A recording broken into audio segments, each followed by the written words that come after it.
the Raider pride, the commitment to excellence, and making sure our alumni, our fan base, and Raider Nation are proud of what they see on the field. What does that look like? Tough, passionate, effort, energy, that enthusiasm that you see when we all watched our kids and these young men who are now pro athletes play when they're in Pop Warner, having that love for the game. We're on the same page. Champ and myself, our staff is connected. We had a great team meeting this morning. Everybody was steely-eyed and focused. We walked in with a smile on our face. The synergy, the energy in this building, and the personality of our players will reflect on who we are as Raiders. This was a great opportunity for myself. I'm humbled, I'm honored, and I don't take it lightly. I'm sure there'll be questions about why, how. Those will all get answered. But this is about the players, this is about the Raiders, and this is about this organization, and we're tired of losing. It's not a good feeling. We're a production-based business. We're about competition, being competitive, and play with an edge and a swag and a certain confidence that when we walk out that damn tunnel, that everybody watching TV can see it, and a product on the field is something we're proud of. I had a few things before we move forward. You know, again, to Josh McDaniels, Laura, and the kids, David Ziegler, Carissa, and the kids, I love you all dearly. So much respect for you. My thoughts and prayers are with you, and I'm forever grateful. For those of you who know me, you guys have seen me with my 3 daughters. Like, they are my everything. Today, my middle child turns 10. Her name is Chloe. So happy birthday, Chloe. Today, you are my favorite daughter. They are the best parts of me. To my wife, Stephanie, like, I'm not here without your support. Like, she's a real GM, and I love her dearly. Although the circumstances are not ideal, there's always like an opportunity in difficulties. I couldn't be prouder to accept this opportunity as an interim general manager for the Las Vegas Raiders. I'm so eager and excited to get to work. To Mark Davis, Sandra Morgan, Larry Dilson, thank you for believing in me. Thank you for this opportunity. I promise you that I won't squander the moment. Make no mistake, I'm prepared for this position. I believe in the power of intercessory prayer. I know people all over the country are praying for me in this moment. I've received so much support from colleagues, GMs across the league, former players, coaches, advisors, family, friends, my Champ Camp Warriors. Like, I promise you I'll get back to you. I'm one of those guys that when I see the little dot of missed messages, I got to go through all of them. So I promise to get back to you. I'm prepared for this because I know what I don't know. Like, there will be hiccups. It won't be perfect. But I'm wise enough to know that God equips those he calls. I'm perfectly imperfect, but I know the source. To Raider Nation, in the squad meeting this AM, we talked about committing to 3 things: trust, pride, and poise. We talked about having a commitment to excellence. We talked about confidence, just winning. We're going to put our blinders on, and we're going to run our own race. Like, we don't get to pick the terrain.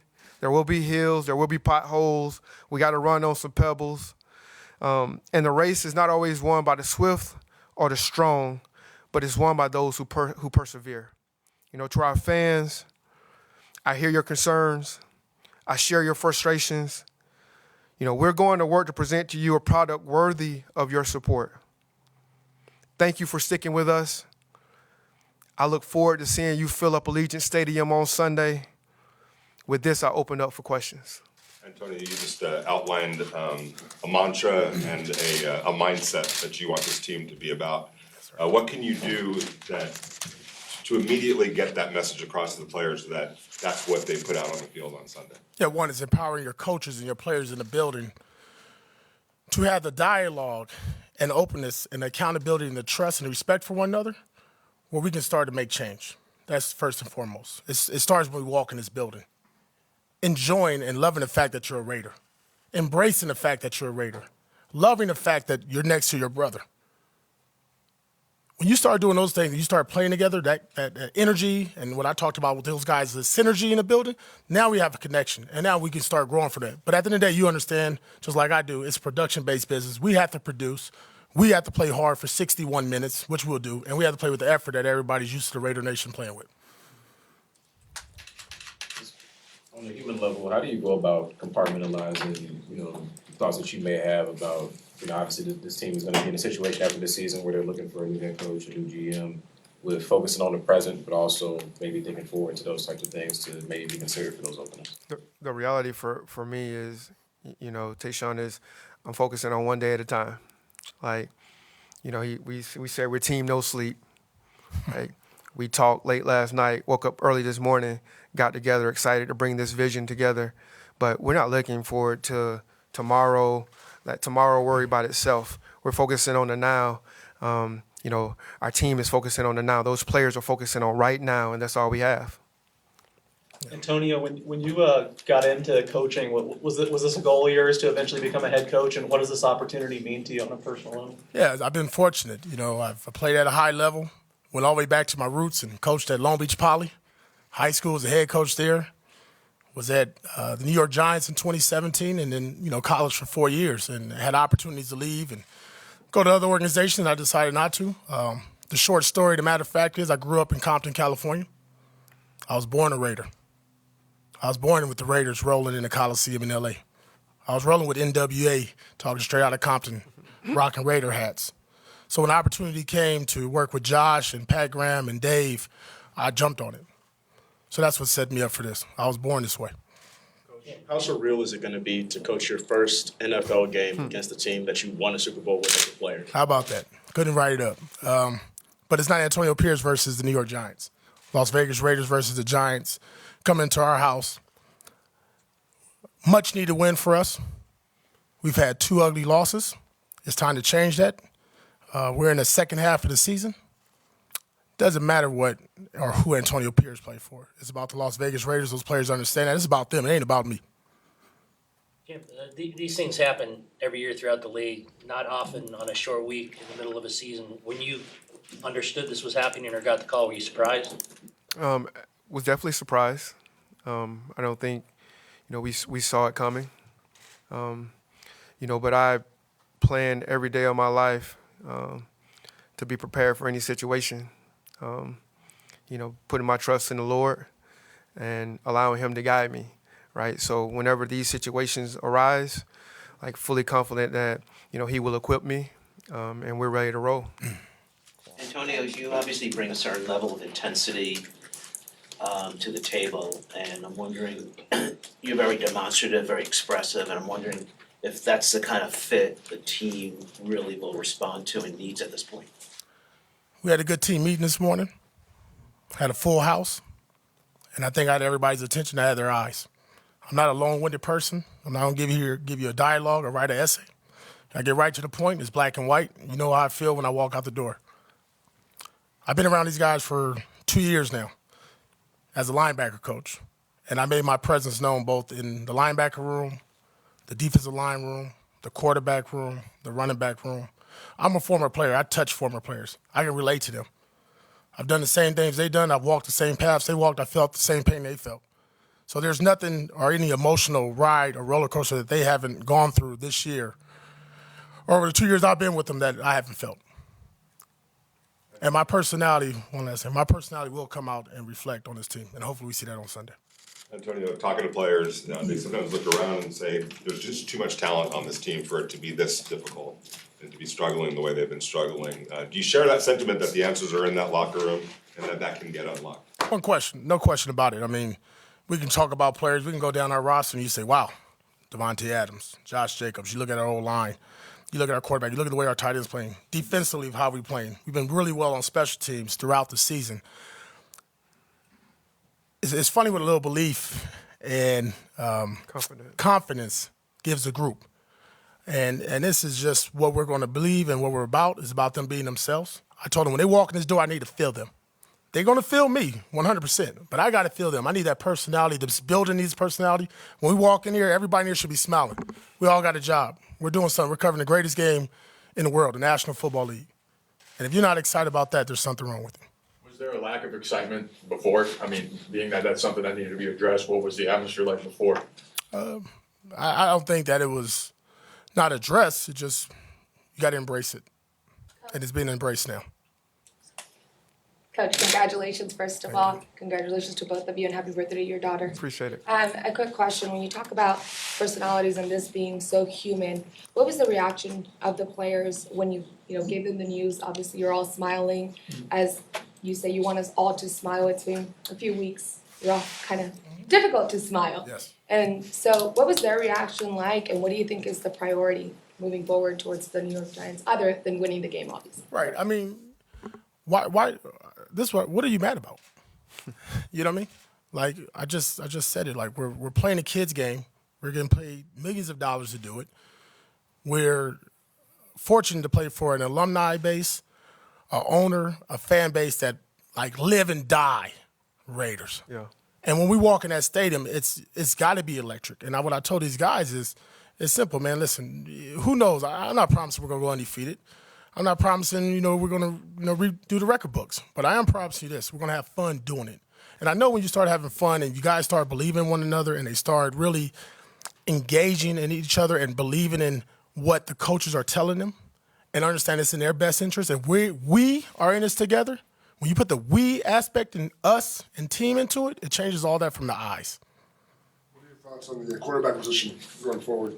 It'll be Aiden going forward. Why Aiden? We just feel like this is the best chance. What was the reaction like in the locker room when you made that announcement? Very supportive. Yeah, the guys are rallying behind him. They're excited to watch him, get his opportunity.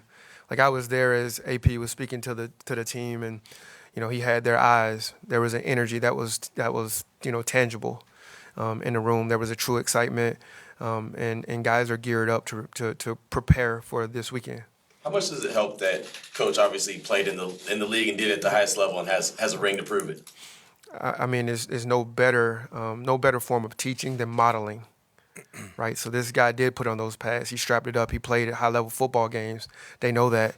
He's carried himself just like this every single day, authentically himself, right? And that's what we promise these guys. Like, we're going to be honest. We're going to be authentic. Like, God is never going to bless who you pretend to be. Right, and so we're going to be ourselves in this situation. We're going to have fun with it, and I think they were excited to hear that. What do you hope to see out of you, offensive coordinator?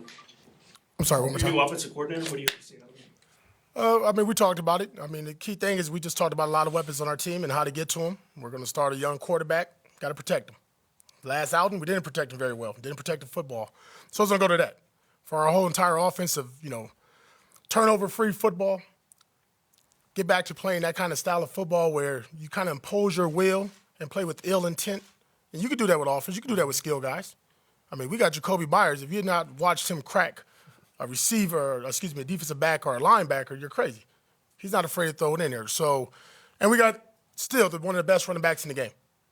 And he understands that, and he knows his role and what's going to happen going forward, and that's what's going to help the quarterback.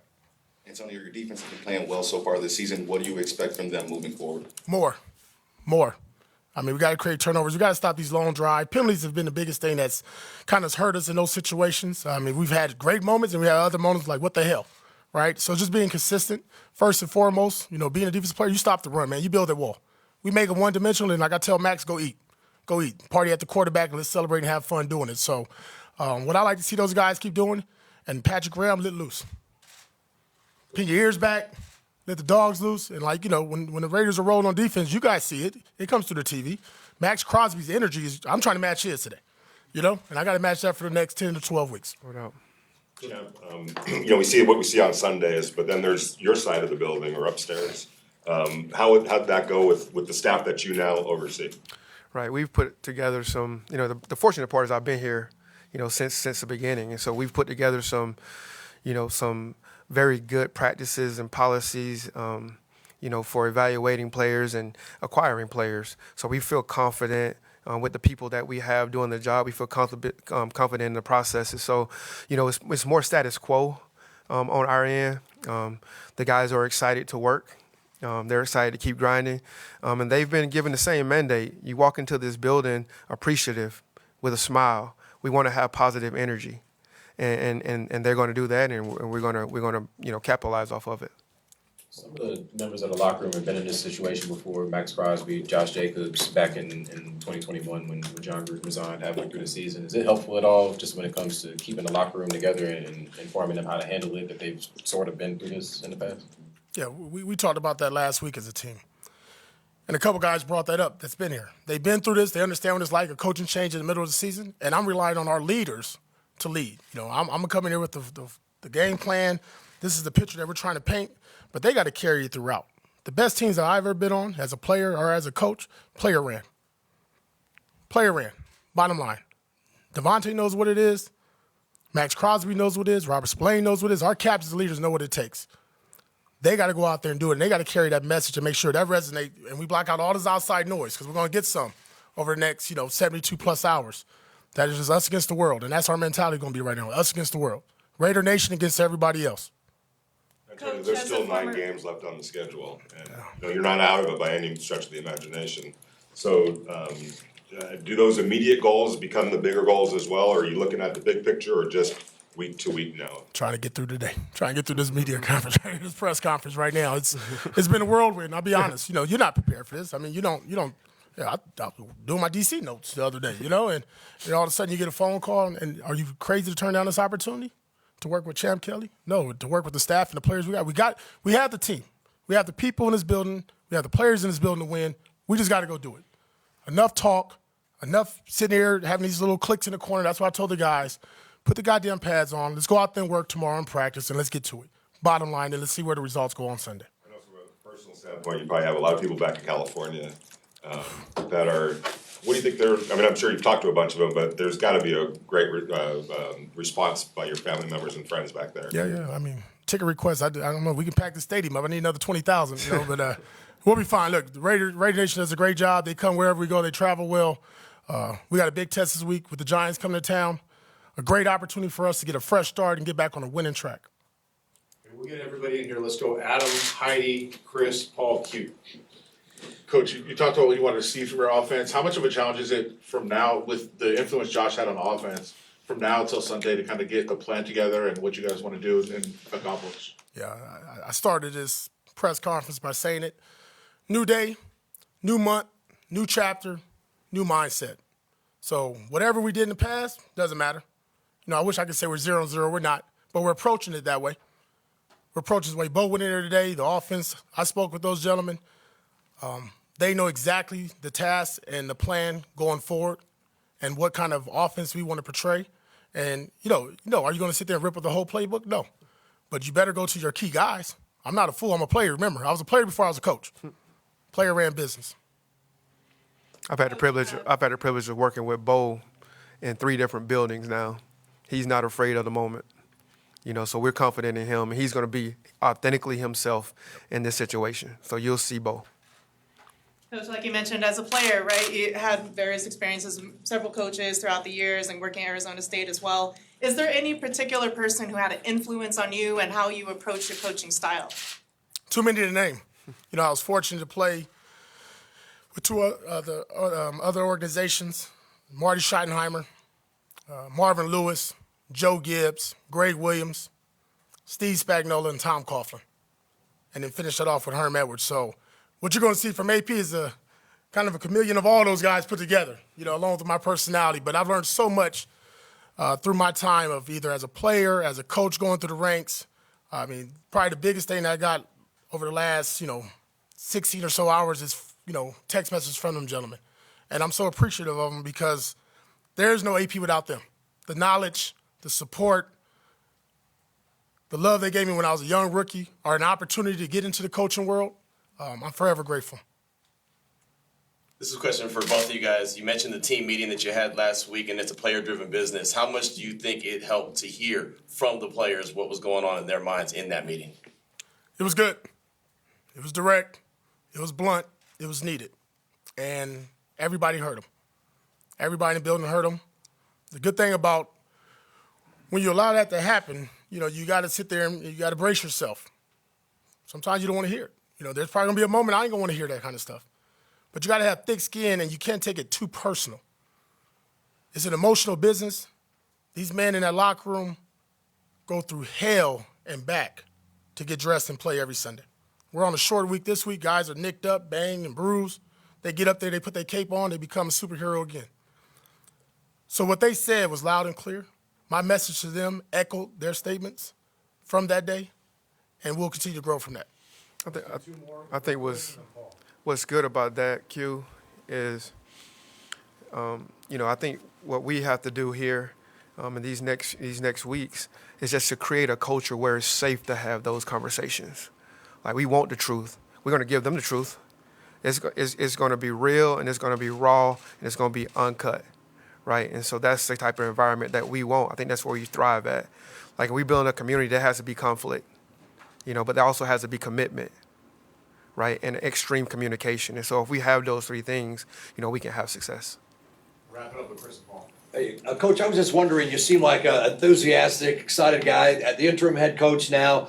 Was there a point when even yourself, when you were with the players, you're seeing them day in, day out, where you said, oh, this thing's starting to spiral out of control, it's not working, something's got to be done, and it was done, but could you almost kind of sense that something was happening, need to be made? Well, you just knew the last 2 weeks we weren't ourselves. Obviously, I was a bit on focus on the defensive side of the ball, coaching the linebackers, so my focus was there. But you could just sense as a team, you can feel the aura in the building, you can feel the aura in the locker room, and when you're around the guys. So, did I have a good sense of it? Yes. Was it my place to talk about it and discuss with anybody? No. Champ, you were in Denver 2009, 2010, so you had to kind of be part of that cleanup effort there after what had happened. How do you lean on that? Similar situation here to get things rolling here. Yeah, I've been through a few of them, unfortunately, so that wasn't the only one. Just focus on communication. Like, sympathetic, because here's the reality. Like, most people see us on Sundays. They see, guys in helmets, pads. They see coaches on the sideline that they think don't have lives outside of here, right? The reality of it is, their families involved, their wives who are planning. Like, my kids have to go to school today and, learn about a situation where, we don't know what's next, right? Like, the Josh McDaniels family, David Ziegler's family, like, what's next? Like, so there's a reality of that goes on anytime you have transition and change. And so sympathy to everyone's, space and their situation, but extreme communication so people can relieve some of the uncertainty that they have. And then after that, you just attack the moment with confidence. And so that's the stage that we are in right now. Thank you, gentlemen. Thank you, gentlemen. Thank you. Thanks, y'all. Thank you.